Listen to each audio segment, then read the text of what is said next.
Welcome to a Community Partners interview where we explore the organizations, opportunities, and resources that look to make change in our daily lives. I'm your host, Davy Au, and you're listening to Voices for Ability Radio, all abilities, all the time. Today, I'm joined by Michelle McClure, the Executive Director of Ability Online. Ability Online connects youths with disabilities to each other and the world around them, provide social network technology platform that gives youths with disabilities, parents, and professionals a safe, secure, and positive online experience every time they log in, and strives to remove social barriers and reduce the stigma associated with being different, increasing self-esteem and self-confidence. They aim to promote independence, a better quality of life with learning and skills development, and above all, want to promote respect, acceptance, and inclusion. Thanks for joining us today, Michelle. Thanks for having me, Davy. Well, it's our pleasure.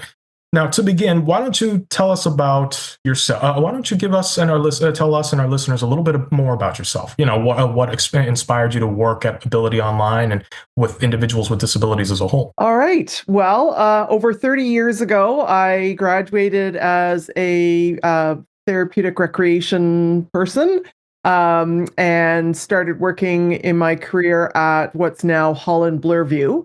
Primarily working with teens with head injuries. And back in 1990, I was given the opportunity to go and meet with Dr. Arlette Lefebvre, who's the actual co-founder of the Ability Online. And when I went and met with her, she's just such an incredibly passionate person. She discovered that using online technology removed so many barriers that the kids she was working with were facing. But the biggest draw to creating this platform was the fact that back then, when there was so little connectivity, a lot of the kids that we were both working with didn't know anybody else with a disability or something similar. And when we put them in touch with each other, they realized that they had things in common with others, people that could totally understand them and relate to them. And it just was this boost to their self-esteem and confidence, and they felt much less isolated and alone. So I got involved using it as a recreation therapist in my day-to-day practice, connecting teens, as I said, mostly with head injuries, whose lives had changed in a split second as a result of an accident, and the coping and recovery was huge for them.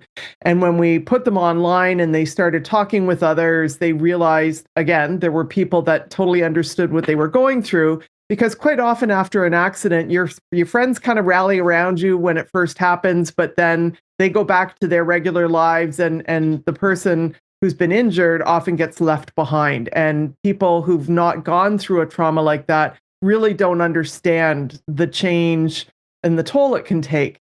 And so now in this very safe, supportive environment, the youth we were working with were realizing, A, that they weren't alone, that life does go on after an accident, and that there was still reason for hope and learning from each other.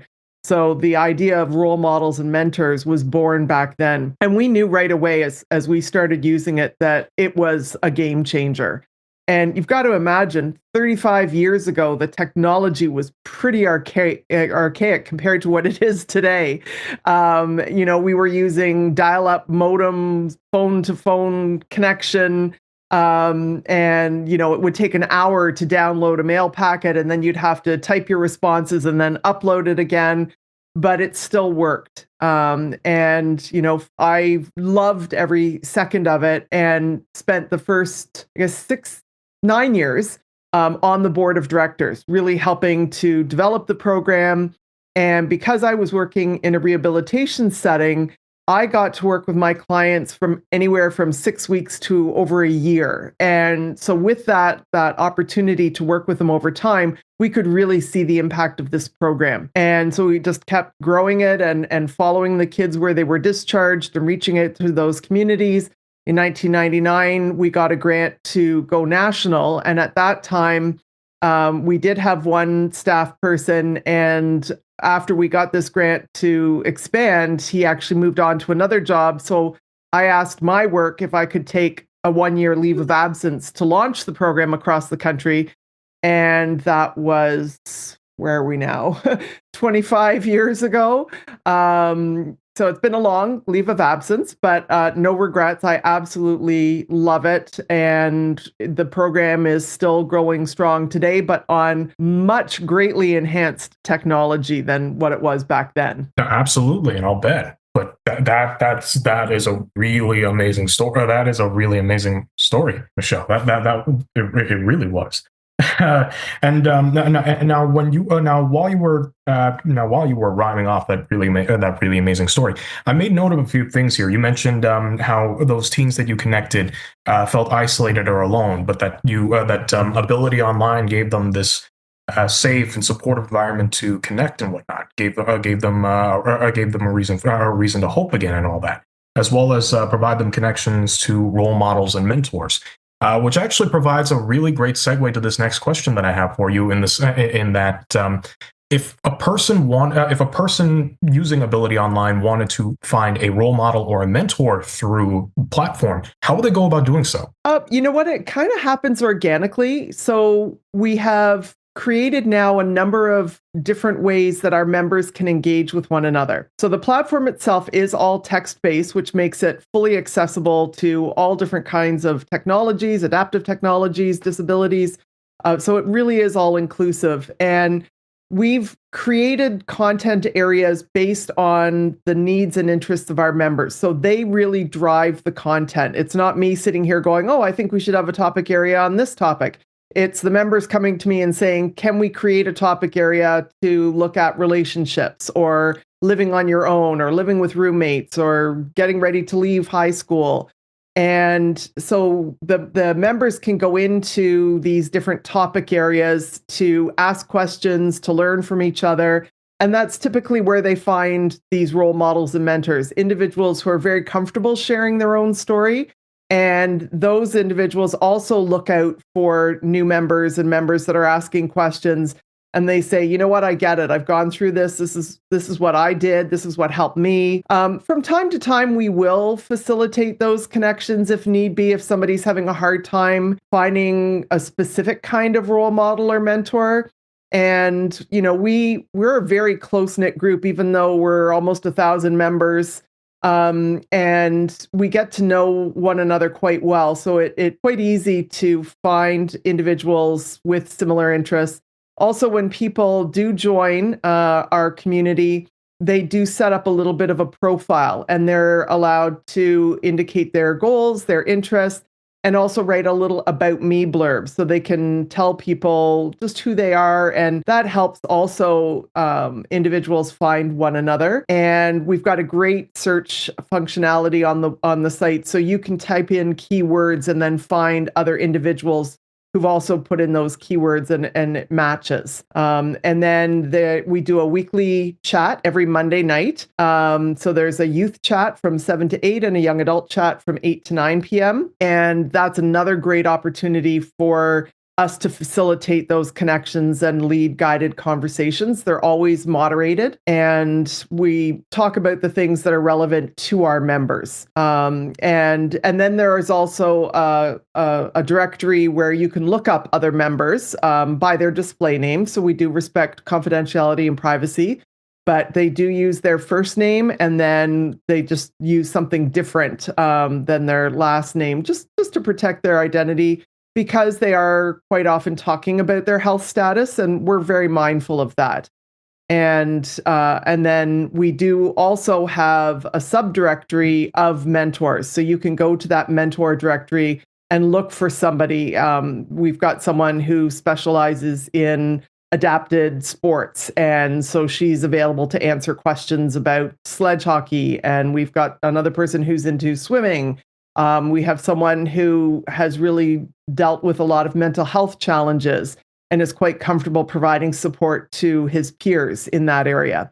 So he's listed as one of our mentors. So the members themselves can step up and identify themselves as active mentors on the platform. Fair enough, fair enough. But wow, 1,000 mentors. I mean, sorry, 1,000 members? Yes. Wow, that is an impressive number, which actually which raises a question in that sense. Well, on the on, I guess not even just members, but if someone wanted to be a member of Ability Online, Online, how well, what's the process? A, what's the process like, and B, are there any restrictions to becoming a member? So there aren't real restrictions other than age. So we actually have three separate communities now. We have one dedicated to youth ages 8 to 17. We have a young adult platform for young adults ages 18 and up.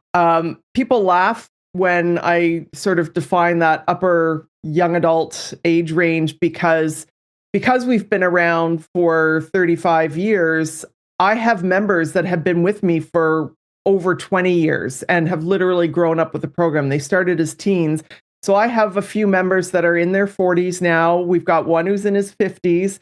That really is the high end of our young adult range. Typically, our young adults are in their 20s and early 30s is sort of that good age range where they can still really relate to one another. But we're not going to turn someone away and say, you've got to leave. And we actually added our young adult platform probably 10 years ago, 11 years ago, because our youth were aging out. And rather than saying, no, we're only pediatrics, we expanded our program to cover that life transition. We haven't moved into sort of the older age range. It's a bit more of a stretch. But we do have volunteers who are more mature, and they often can offer insight into, life, having a family, developing a career, sharing some of their own experiences from that perspective. It is free to join. We actually have a new URL. So when you go to abilityonline.org, that's actually our information website now. And the member platforms are found at myability.ca. And when you go there, you just click on join. It's free, but you register for the community that you're part of. So you join the youth platform, and that's that age delineation. We also have created now a caregiver platform for parents, family members, siblings to be able to connect, because we know that we have some members who have very complex medical conditions. They might not be able to use our program on their own. They might not have those communication capabilities, but their family members need support. And if we can support them, and then they can be a better support to that individual, it's that continuum of care that we're looking at. So we have that caregiver community as well. And that one obviously is not restricted by age. It's delineated by the role. And so people indicate whether they're a direct caregiver, or we do have education and healthcare professionals that also use our platform, because in addition to being able to communicate with one another, there's also the opportunity to access a number of resources. We try and list community resources. We have self-help documents, videos, things they can follow along. And because I'm a recreation therapist, lots of fun ideas, library of books and videos for every level reader that can be accessed for free.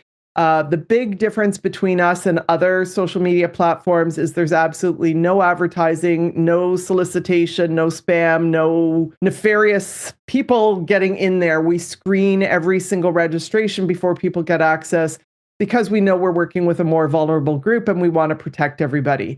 And we also want to make sure people are joining for the right reasons. So that's how people get involved. And then we also have a very robust volunteer and student intern program. Wow, and that's amazing, and that's amazing to know. To know, absolutely. Before we move on to any other questions, do you think that you could expand just a little bit on the volunteer and student program as well? Sure. So we take regular volunteers, sort of what I refer to as our year-round volunteers, people who join who just really want to get involved and give back to their community.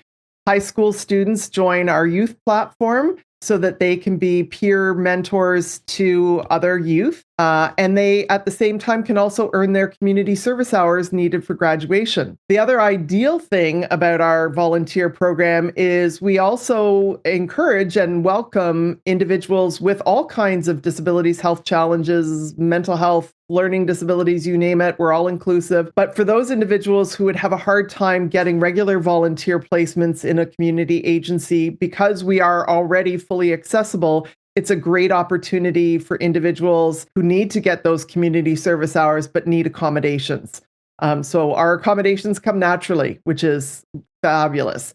And then about 8 years ago, we started a student intern program where we take college and university students who have to do academic community placements as part of their program, mostly healthcare programs. So I take recreation students, therapeutic recreation students, psychology, mental health, autism.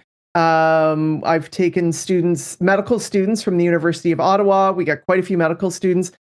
We take students who are in the mental health and disability program at Mohawk College. And the idea there is that they're getting a phenomenal experiential learning experience exposed to a wide variety of individuals, but they're also coming with some early professional skill sets that they're trying to hone before they graduate. So it's a win-win all the way around. We get skilled volunteers coming in who are trained to know how to support individuals of varying abilities, and they're coming in for the right reasons. And they also are able to help with some of the mentoring, content development, so our resource area. And then every Wednesday night, we run virtual programs, which are designed for our members who need a little extra support in terms of skill development. And right now, the month of March, we're focusing on self-esteem, body positivity, healthy relationships. So each week, it's a different topic, different activities, but there's always that fun element woven into it. So that they're learning how to take care of themselves and feel good about who they are and having fun at the same time. So there's that social aspect as well. And the students are the ones who run those programs, and it's just phenomenal. Phenomenal indeed. Wow, that's absolutely amazing to know. And wow, that actually brings us on and wow, yeah, that absolutely amazing. Now, I apologize if this feels like we're circling back to near the beginning of the interview, but I should have asked these questions earlier on. Though in preparation for, you mentioned a lot about how the in ways that the online aspect is pretty much vetted, and one of the biggest aspects of one of the bigger aspects of what you do. But that being said, in preparing for the interview itself with you, I noticed that you had a bunch of stuff on your website that was really interesting. One of a few of those things to know would be, let's see, the ability give sponsor sponsor a child, the spot for parent, the spot for parents, and even the fun stuff category. Do you think that you could give us a little insight as into each one of them? Sure. So like I mentioned, we have that caregiver community now for parents to be able to connect. And an added bonus of being a member of our online community for parents who have children under 18 years of age, we do have a grant program, an equipment grant program, that we raise the funds one child at a time for equipment that typically isn't funded by other sources. So I've done things like iPads for youth who are nonverbal, and they use it as a communication device. I've done even specialty shoes to go over orthotics that aren't covered. So the orthotics might be covered, but the shoes that need to be designed to fit over those orthotics comfortably might not be covered.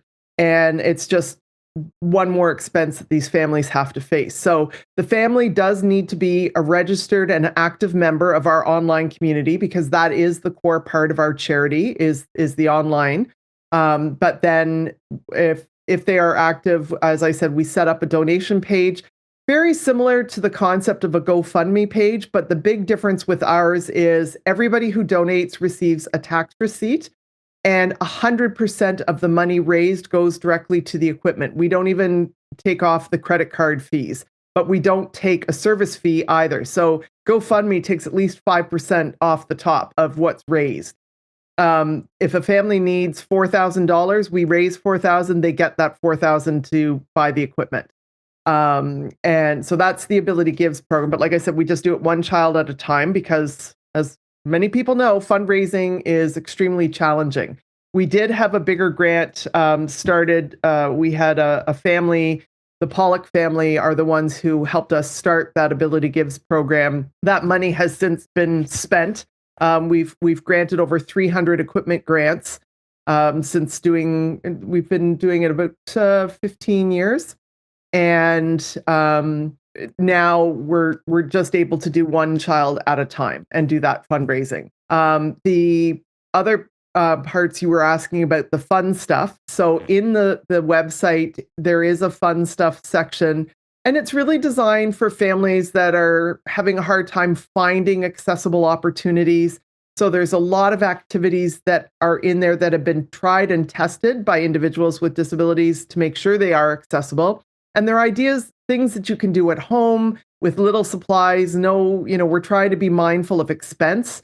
So things that you can do with items that you have around the house. So there could be videos in there to learn different dance moves, chair yoga, virtual hikes, arts, crafts, recipes, things that will promote fun and independence. And we have all of that listed, and that library of books and videos I was telling you about, that the families can access for free. And it's wonderful because, again, it's not like the library where you only get the book for 6 weeks and you have to sign up for it and then you don't have access to it anymore. This is 24/7 access to any books that are in there. It is a school resource library, so all the books that the kids are reading at school are listed here. They're from preschool right through to beyond high school. So even all the Shakespeare plays are there.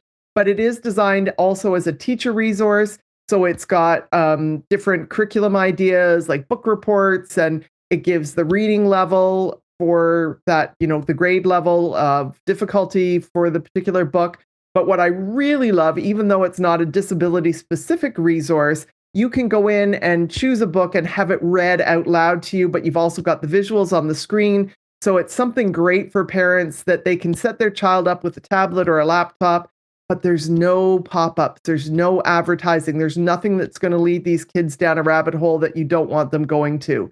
And you can take as long as you want to read that book. So there's no timeline on it. So we've tried to put a lot of different things that you can actively engage with on the platform, whether you're a youth member, young adult, or a caregiver. And that's absolutely amazing to know. And the fact that you have access to all those amazing features and all that amazing content is absolutely amazing as well. Now, that being said, we are unfortunately running a little low on time, though. I'll try to get the next couple questions out as quick as I possibly can. In your opinion, what's one thing you see happening repeatedly to individuals with disabilities that shouldn't be, and how do we go about stopping it? People are being judged unfairly based on a diagnosis, a behavior, a look. And as much as we think about accessibility, my big thing is social accessibility. How somebody is made to feel. All the ramps, all the door openers in the world are not going to make someone feel welcome if you walk into that building and somebody stares at you or laughs or makes an inappropriate comment or thinks that you're not capable of something because of your disability or the way you walk or talk. And we're really trying to break down those barriers and show people, and especially when you remove those social barriers, because it's text-based, you don't see anybody online, you're not making these false assumptions about someone's level of ability, and you're getting one of my favorite expressions is saying we get to know each other from the inside out. It's based on interest and personality and who we are as individuals, not how we look, walk, talk, or behave. And then the other thing is we do help our members develop those skills so that people will be more accepting and will be more patient, and give them the tools to be able to let people know I do this differently, and that's okay. And it's, what makes us different is what makes us unique. And it would be a very boring world if we were all the same. Fair enough. We get to know each other from the inside out. That is That's honestly the most inspirational thing I've heard in a very long while. So thank you for that. Thank you for that, Michelle. No problem. Now, let's see. Hopefully we can keep this next one quick. But without naming any names or getting too specific, are there any sort of quick success stories that you can tell us today? Hundreds. Individuals who've been so badly teased and bullied that they've withdrawn. They have high social anxiety. They come to our community, and within hours, the attitude changes and they start feeling positive and empowered and believed in. And it's the most incredibly uplifting, heartwarming experience to be a part of. And it's so hard to describe.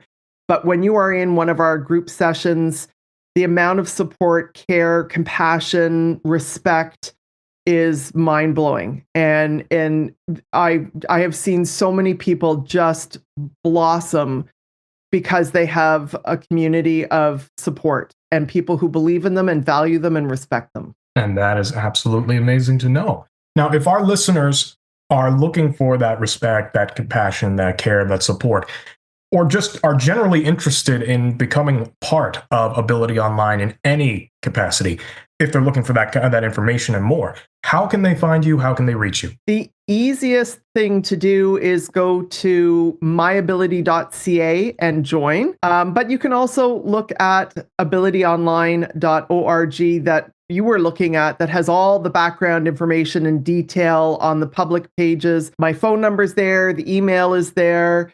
Michelle@abilityonline.org or 416-650-6207 will bring you directly to me. I am the only staff person, so you'll be able to find me all the time, and I can help get people set up in whatever capacity they want to be involved in. Well, thank you for letting us know, and thank you for everything that you do, Michelle. Thank you for the opportunity to share the story. No problem at all. And with that, we've reached the end of yet another amazing interview. You're listening to Community Partners presented by Voices for Ability Radio. All abilities, all the time. I'm your host, Davy Au. Be safe, be kind, and I'll see y'all next time.